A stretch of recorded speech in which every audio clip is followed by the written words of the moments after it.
Баршаңызға сәлем, менің арнама қош келдіңіздер. Бүгін сіздермен осылай уақыттарыңызды үнемдеп, бір қамырдан екі түрлі пирог жасап көрсететін боламын. Бұл жерде сүзбелі пирог және восточный пирог.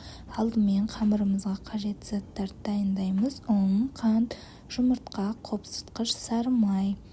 Ыдысымызға електен өткізілген ұнымызды салып, үстіне бөлме температурасындағы сары майымызды салып, қолмен немесе шанышқының көмегімен араластырып аламыз.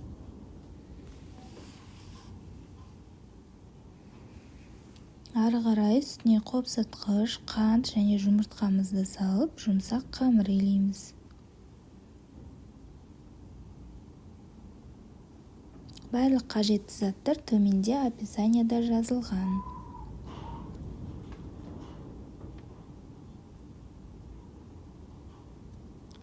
Және қамырымызды теңдей екі бөлікке бөліп, тоңазытқышқа қалдырамыз.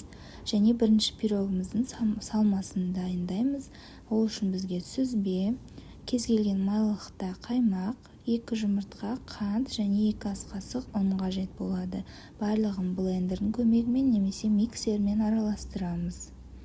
Ұнның орнына кукурузды крахмал қоссаңыздар да болады.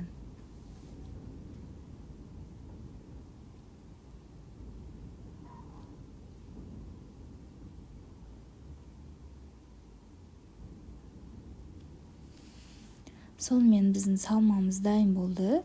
Ары қарай формамызға қамырымызды орналастырып шығамыз. Оқтаудың көмегімен немесе осылай қолмен жайсаңыздар да болады. Менде форма 26 см.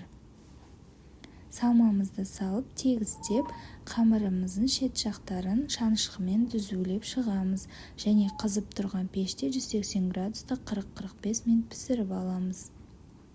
Екінші пирогымызды дәл солай қамырын формаға орналастырамыз. Бір банка сгущенка саламыз, үстіне грек жаңғағы және қара изюм қосамыз. Оны да дәл солай тегістеп, жан-жағын қызып тұрған пеште 15-20 минуттай пісіріп аламыз. Және екі пирогымызды толықтай суығанша күтеміз.